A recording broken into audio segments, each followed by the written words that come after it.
Bernie Sanders. Bernie Sanders. And by the way, just to break the suspense of the headline, you damn f***ing right Bernie Sanders needs to fight on. I am not calling for Bernard Sanders to drop out of the presidential race. In fact, I would like him to stay in all the way. All the way. And I know, the neoliberal class are not happy with me. They're not happy with people that advocate Bernie stay in. They rigged the election for their guy, and now they want you to gracefully exit and fall in line and give him a back rub. Rub Joe's hairy legs that he said he loves children loving. Well, I'm not doing that. I'm not doing that. And I think Bernie Sanders should stay in, and I have a lot of reasons for that. So I want to show you what I think. Anat, my lovely girlfriend, are you familiar with the term gaslighting? Yes. Gaslighting. Well, Rachel Maddow has been gaslighting America for the last 4 years, having a visual nervous breakdown every night about the scary Russians. You know, the Russians could hack into our grid and, use the polar vortex to get rid of it, get rid of us all, freeze the country to death. I think last night was just unbelievable gaslighting by Rachel Maddow and the whole entire corporate media. If you could stomach it, bear with me for a minute. Here's Rachel Maddow after Bernie's losses in Arizona, Florida, and Illinois. Right? Yep. That we're talking about this primary, we're talking about the coronavirus disaster and America's handling of it. One of the things that is really serious public health consideration is what is going to happen with these primaries around the country. And if one of the two remaining candidates in the race has what amounts to a de facto insurmountable lead, if the race is going to continue all the way to the convention because the guy who's never going to catch up just wants to stay in the race because he's got his reasons of his own, it has a different weight now. It has a different cost now to make that sort of a decision than it would in any other year, because these primaries are only going to continue to happen because Senator Sanders is going to stay in the race, even if he does have a de facto insurmountable lead. And so it will be his decision that forces these very difficult public health decisions on all of these states in terms of whether or not to go ahead with these primaries if there is no hope of him really seriously challenging for the nomination. You're so right to say that. And it's a terrible thing to say. Yeah, it is, but it's also the reality that we're living with right now. And talking to all of these governors and mayors tonight about the hard decisions they've had to make and the hard decisions they're making going forward about what to put at risk. It's just stakes like we've never seen before. Absolutely. Yeah. Absolutely, Brian Williams says. I totally agree. Brian Williams says. First of all, let's just be clear what Rachel Maddow was actually saying there. Obviously, Rachel Maddow, in her tasteless way, was basically saying, if Bernie doesn't get the f*** out, he's going to kill people. That's really what she's saying. If Bernie Sanders doesn't drop out, people are going to die or get sick, which I find so interesting. I find it so interesting because there's a selective, there's almost like there's like a button at MSNBC and CNN and in these papers, the Times, the Washington Post. And this button only goes, like if Joe Biden does something horrible, it stays off. Can't cover it. But then, when the situation presents itself where you could attack Bernie for the thing that you should have covered Biden doing, that switch goes right on. And let me give you an example. Why is it that Rachel Maddow is now pointing out that Bernie Sanders, I didn't see Rachel Maddow or any of her cohorts at MSNBC make the point,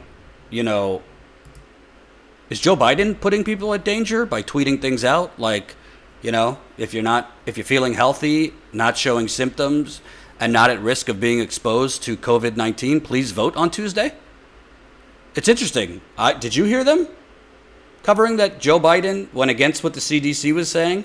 Told people if if you're feeling no symptoms, go stand online. Chris Cuomo give like side eye. Yeah. When Joe Biden's senior advisor went on Chris Cuomo and said the CDC calls it safe, CDC says it's safe. Go ahead. Go stand online. I didn't see Rachel Maddow saying, by Vice President Biden, wanting to end this thing and have these primaries so that he could, get a larger lead and put it nearly mathematically out of the picture for Bernie. People, he's putting people at risk by doing that. But Bernie Sanders, if he dares exercise democracy and stay in this race, well, that's going to force elected officials to make some really tough decisions here, just by Bernie Sanders' selfishness. What's really pathetic about this, and I'm going to get into why Bernie should stay in. What's really pathetic about this is Joe Biden and his campaign literally, by telling people to go out, stand online if you're feeling okay, even though we know you don't have to have symptoms to have coronavirus. There's a lot of people right now walking outside who might have it and not know it because they are asymptomatic at this point. Illinois, Florida, and Arizona might have a spike in corona cases. Give it a couple days because of what Joe Biden, Tom Perez, the DNC, and these other governors allowed to happen. Bernie did not explicitly tell his voters to stay home, but he also did not tell them to go out. He said it's a personal choice. It's yours to make. Some people said he should have been stronger. He should have told them not to go out. I mean, I think it's a lose-lose if you're Bernie Sanders. If you tell people not to go out, you're gonna perform worse. And if you tell people to go out, you're gonna get hammered for that too. So I think he made the right decision by saying it's up to you. Obviously, his turnout was even more depressed by having no get out the vote. His campaign was not like rallying the troops to get out. They basically said, it's up to you. The sheer hypocrisy of Rachel Maddow, Chris Cuomo, who literally, Simone Sanders, Biden's top advisor, goes on, straight up lies, says the CDC says it's safe. The Ohio governor says it's safe. Chris Cuomo, when she said that, goes like this, what? But he didn't challenge her because he's not allowed to challenge her. The media won't challenge Joe Biden because they're not allowed to challenge him. And if the Rachel Maddow point wasn't bad enough, then you have Joe Biden himself, after recklessly telling people the right to vote is the most sacred American right there is, state election officials are working closely, blah, blah, blah, blah, blah. If you're feeling healthy, not showing symptoms, go out and vote.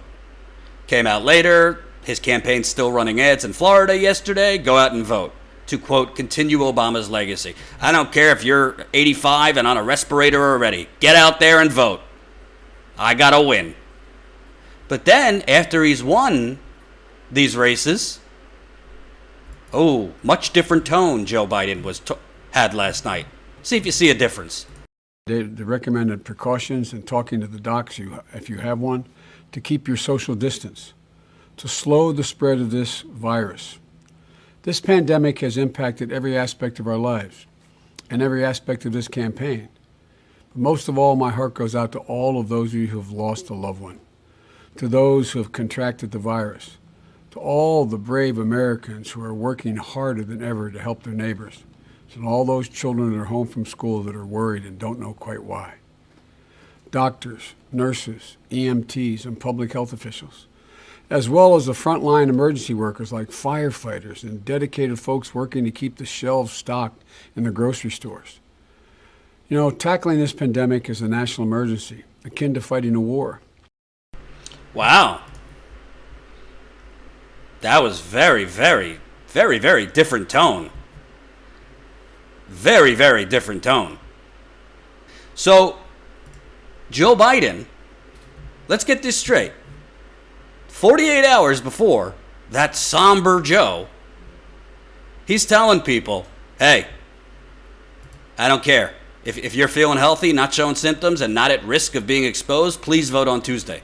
I've already gone through why this was reckless. Number one, you don't have to have symptoms. You could still have it. Many people are asymptomatic. Number two, and not at risk of being exposed. We are all at risk of being exposed. So either he's confused and doesn't understand what the CDC has been telling, that we're all at risk of being exposed. Yes, older people more, but all of us, it's a highly contagious disease. Either he's confused or he just didn't give a damn and told people to get out there and vote, even though he knew, and his campaign knew, that he was telling people to go out and put themselves at risk. But then, after he won these elections in Arizona, Florida, and Illinois, and yes, I know people have complaints and think it's all rigged, and we'll get to that too. Oh no, everything changes. Keep your social distancing, please. You know, listen to the experts. If you can, stay home. I mean, it is so insincere. You and your campaign, Tom Perez, literally, with the guise of, we have to exercise our democracy. Democracy can't stop because of a deadly, contagious virus. And by the way, when they say, it's a tough decision, when Rachel Maddow says, it's a tough decision for elected officials to make, no, it's not a tough decision at all. It's a highly contagious virus, and your job as a public official, your number one job as a governor, is to keep your citizens safe. It's really not a tough decision, and it's sad that a Republican governor of Ohio, a Republican, had more courage, had more conviction to postpone Ohio's primary than the Democratic governor of Illinois and other governors, including Tom Perez of the DNC. Hope you enjoyed that last video. Hop on over to statuscoup.com where you can sign up for our email list and become a member for as low as $5 to $10 a month. Membership is how we grow. That's statuscoup.com/join. And remember, join our email list so we can grow the revolution with you.